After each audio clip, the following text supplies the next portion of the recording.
मधुबन के बाबा, मधुबन के बाबा मुरली वाले, आपका क्या कहना, आपका क्या कहना। मधुबन के बाबा मुरली वाले, आपका क्या कहना, आपका क्या कहना। ओम शांति। आज का मुरली 27/2/2024 प्रातः मुरली। ओम शांति। बाप दादा मधुबन। मीठे बच्चे, सदा बाप की याद का चिंतन और ज्ञान का विचार सागर मंथन करो तो नई नई पॉइंट्स निकलती रहेगी, खुशी में रहेंगे। प्रश्न, इस ड्रामा में सबसे बड़े से बड़ी कमाल किसकी है और क्यों? उत्तर, सबसे बड़ी कमाल है शिव बाबा की, क्योंकि वह तुम्हें सेकंड में परिज़ादा बना देते हैं। ऐसी पढ़ाई पढ़ाते हैं जिससे तुम मनुष्य से देवता बन जाते हो। दुनिया में ऐसी पढ़ाई बाप के सिवाय और कोई पढ़ा नहीं सकता। 2. ज्ञान का तीसरा नेत्र दे, अंधियारे से रोशनी में ले आना, ठोकर खाने से बचा देना, यह बाप का काम है। इसलिए उन जैसी कमाल का वंडरफुल कार्य कोई कर नहीं सकता। ओम शांति। रूहानी बाप रोज़ रोज़ बच्चों को समझाते हैं और बच्चे अपने को आत्मा समझ बाप से सुनते हैं। जैसे बाप गुप्त है वैसे ज्ञान भी गुप्त है। किसी को भी समझ में नहीं आता है कि आत्मा क्या है, परमात्मा, परमपिता परमात्मा क्या है। तुम बच्चों की पक्की आदत पड़ जानी चाहिए कि हम आत्मा है। बाप हम आत्माओं को सुनाते हैं। यह बुद्धि से समझना है और एक्ट में आना है। बाकी धंधा आदि तो करना ही है। कोई बुलाएंगे तो ज़रूर नाम से बुलाएंगे। नाम रूप है तब तो बोल सकते हैं, कुछ भी कर सकते हैं। सिर्फ यह पक्का करना है कि हम आत्मा हैं। महिमा सारी निराकार की है। अगर साकार में देवताओं की महिमा है तो उन्हों की भी महिमा लायक बाप ने बनाया है। महिमा लायक थे, अब फिर बाप महिमा लायक बना रहे हैं। इसलिए निराकार की ही महिमा है। विचार किया जाता है बाप की कितनी महिमा है और कितनी उनकी सर्विस है। वह समर्थ है, वह सब कुछ कर सकते हैं। हम तो बहुत थोड़ी महिमा करते हैं, महिमा तो उनकी बहुत है। मुसलमान लोग भी कहते हैं अल्लाह मियाँ ने ऐसे फरमाया। अब फरमाया किसके आगे? बच्चों के आगे फरमाते हैं जो तुम मनुष्य से देवता बनते हो। अल्लाह मियाँ ने किसके प्रति तो फरमाया होगा ना। तुम बच्चों को ही समझाते हैं जिसका कोई को पता ही नहीं। अभी तुमको पता पड़ा है, फिर यह नॉलेज ही गुम हो जाएगी। बौद्धी भी ऐसे कहेंगे, क्रिश्चियन भी ऐसे कहेंगे, परंतु क्या फरमाया था यह किसी को पता ही नहीं। बाप तुम बच्चों को अल्प और बे समझा रहे हैं। आत्मा को बाप की याद भूल नहीं सकती। आत्मा अविनाशी है तो याद भी अविनाशी रहती है। बाप भी अविनाशी है। गाते हैं अल्लाह मियाँ ने ऐसे कहा था, परंतु वह कौन है, क्या कहते थे, ये कुछ भी नहीं जानते। अल्लाह मियाँ को ठिक्कर भित्तर में कह दिया है तो जानेंगे फिर क्या। भक्ति मार्ग में प्रार्थना करते हैं। अब तुम समझते हो जो भी आते हैं उनको सतो रजो तमो में आना ही है। क्राइस्ट बौद्ध जो आते हैं उनके पीछे सबको उतरना है। चढ़ने की बात नहीं, बाप ही आकर सबको चढ़ाते हैं। सर्व का सद्गति दाता एक है और कोई सद्गति करने नहीं आते। समझो, क्राइस्ट आया, किसको बैठ समझाएंगे? इन बातों को समझने लिए अच्छी बुद्धि चाहिए, नई नई युक्तियाँ निकालनी चाहिए, मेहनत करनी है, रत्न निकालना है। इसलिए बाबा कहते हैं, विचार सागर मंथन करके लिखो, फिर पढ़ो कि क्या क्या मिस हुआ। बाबा का जो पाठ है वह चलता रहेगा। बाप कल्प पहले नॉलेज सुनाते हैं। यह बच्चे जानते हैं कि जो धर्म स्थापन करने आते हैं उनके पीछे उनके धर्म वालों को भी नीचे उतरना है। वह किसी को चढ़ाएंगे कैसे? सीढ़ी नीचे उतरनी है, पहले सुख पीछे दुख।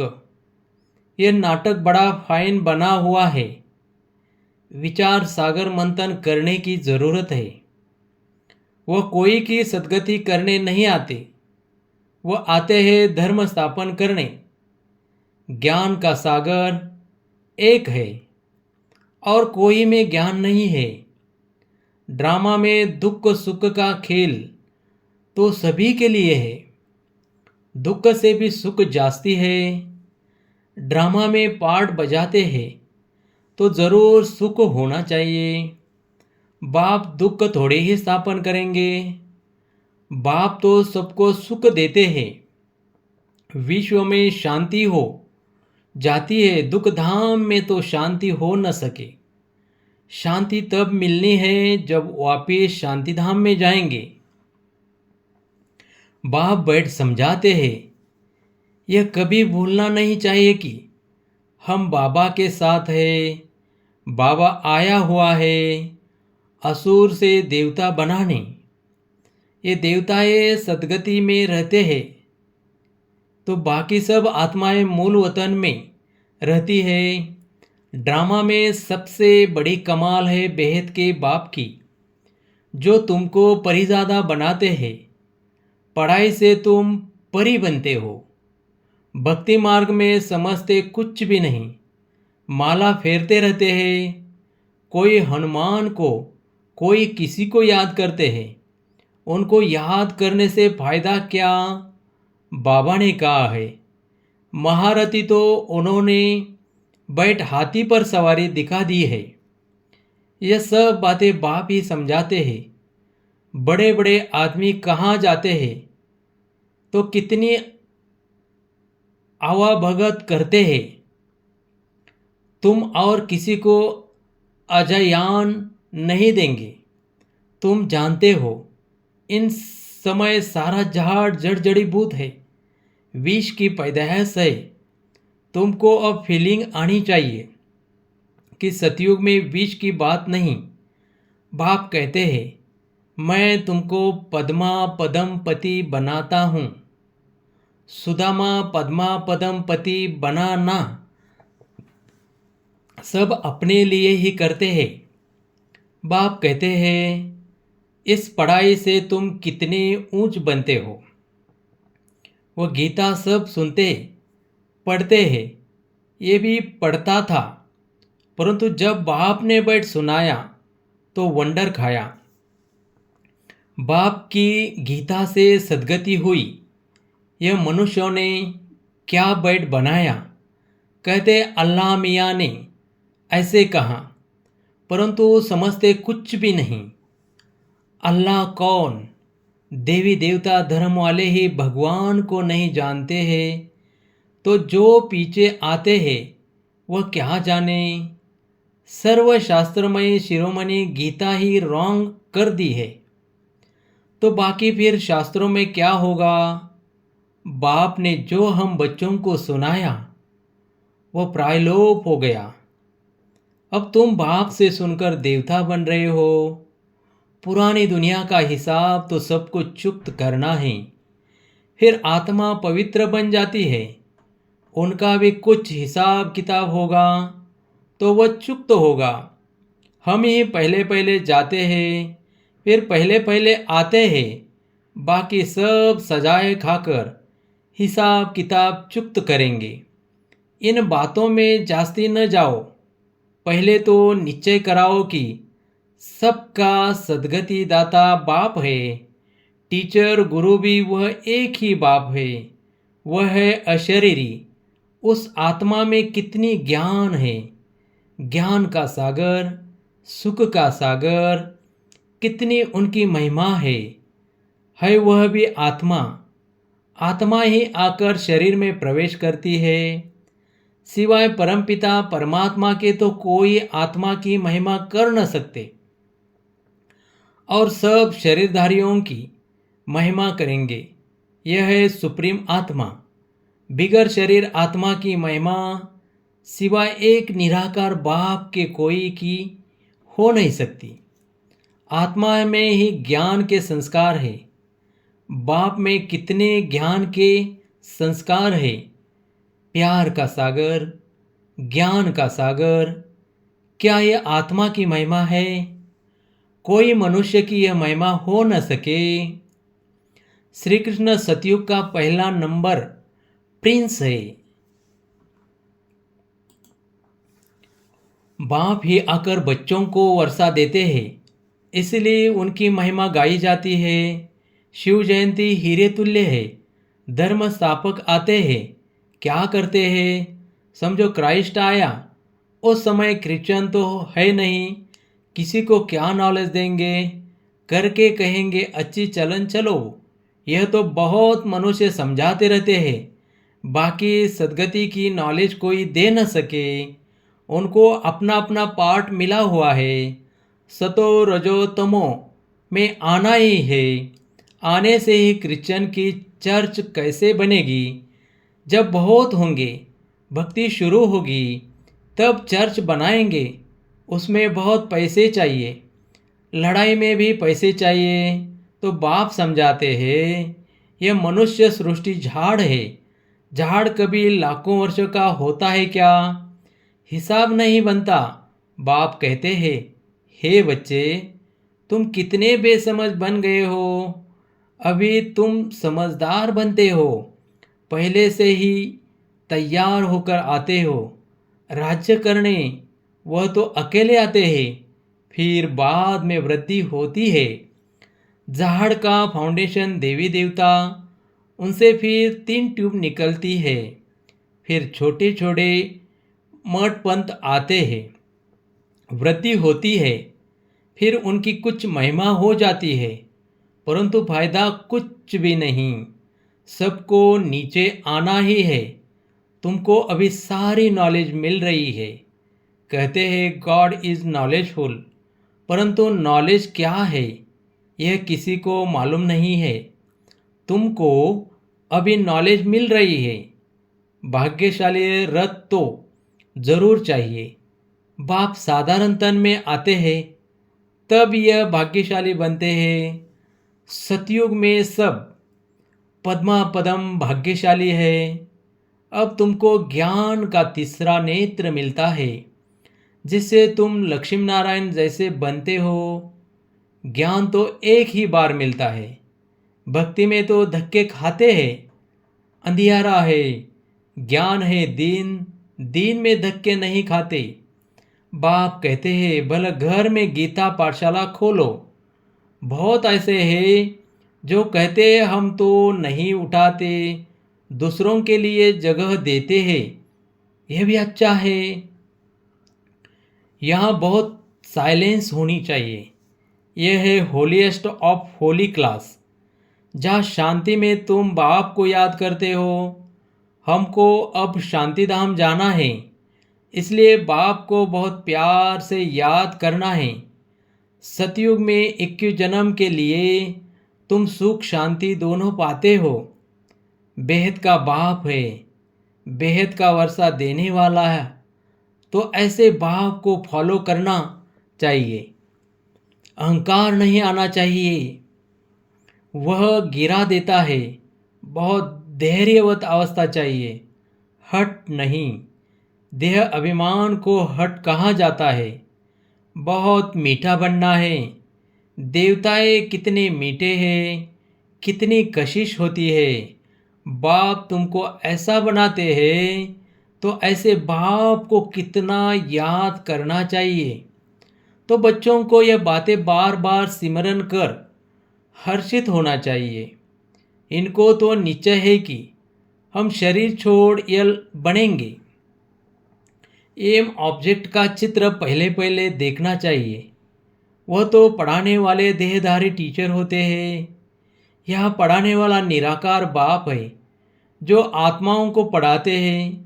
यह चिंतन करने से ही खुशी होती है। इनको यह नशा रहता होगा कि ब्रह्मा सो विष्णु, विष्णु सो ब्रह्मा कैसे बनते हैं। यह वंडरफुल बातें तुम ही सुनकर धारण कर फिर सुनाते हो। बाप तो सबको विश्व का मालिक बनाते हैं। बाकी यह समझ सकते हैं कि राजाई के लायक कौन कौन बनेंगे। बाप का फर्ज है बच्चों को ऊंचा उठाना। बाप सबको विश्व का मालिक बनाते हैं। बाप कहते हैं मैं विश्व का मालिक नहीं बनता हूँ। बाप इस मुख द्वारा बैठ नॉलेज सुनाते हैं। आकाशवाणी कहते हैं परंतु अर्थ नहीं समझते। सच्ची आकाशवाणी तो यह है जो बाप ऊपर से आकर इस गौमुख द्वारा सुनाते हैं। इस मुख द्वारा वाणी निकलती है। बच्चे बहुत मीठे होते हैं। कहते हैं बाबा आज टोली खिलाओ। झज्जी बहुत टोली बच्चे। अच्छे बच्चे कहेंगे हम बच्चे भी हैं तो हम सर्वेंट भी हैं। बाबा को बहुत खुशी होती है बच्चों को देखकर। बच्चे जानते हैं समय बहुत थोड़ा है। इतने जो बॉम्ब्स बनाए हैं वह ऐसे ही फेंक देंगे क्या। जो कल्प पहले हुआ था सो फिर भी होगा। समझते हैं विश्व में शांति हो परंतु ऐसे तो हो न सके। विश्व में शांति तुम स्थापन करते हो। तुमको ये विश्व के बादशाही की प्राइज मिलती है। देने वाला है बाप। योग बल से तुम विश्व की बादशाही लेते हो। शारीरिक बल से विश्व का विनाश होता है। साइलेंस से तुम विजय पाते हो। अच्छा मीठे मीठे सिखलदे बच्चों प्रति माता पिता बाप दादा का याद प्यार और गुड मॉर्निंग। रूहानी बाप की रूहानी बच्चों को नमस्ते। धारणा के लिए मुख्य सार है अपनी अवस्था बहुत धैर्यवत बनानी है। बाप को फॉलो करना है। किसी भी बात में अहंकार नहीं दिखाना है। देवताओं जैसा मीठा बनना है। 2 सदा हर्षित रहने के लिए ज्ञान का सिमरन करते रहो। विचार सागर मंथन करो। हम भगवान के बच्चे भी हैं तो सर्वेंट भी है। इसी स्मृति से सेवा पर तत्पर रहो। वरदान मनमना भव के साथ मध्याजी भव के मंत्र स्वरूप में स्थित रहने वाले महान आत्मा भव। आप बच्चों को मनमना भव के साथ मध्याजी भव का भी वरदान है। अपना स्वर्ग का स्वरूप स्मृति में रहे, इसी को कहते हैं मध्याजी भव। जो अपने श्रेष्ठ प्राप्तियों के नशे में रहते हैं वही मध्याजी भव के मंत्र स्वरूप में स्थित रह सकते हैं। जो मध्याजी भव है वह मनमना भव तो होगे ही। ऐसे बच्चों के हर संकल्प, हर बोल और हर कर्म महान हो जाते हैं। स्मृति स्वरूप बनना माना महान आत्मा बनना। स्लोगन खुशी आपका स्पेशल खजाना है। इस खजाने को कभी नहीं छोड़ना। ओम शांति, ओम शांति।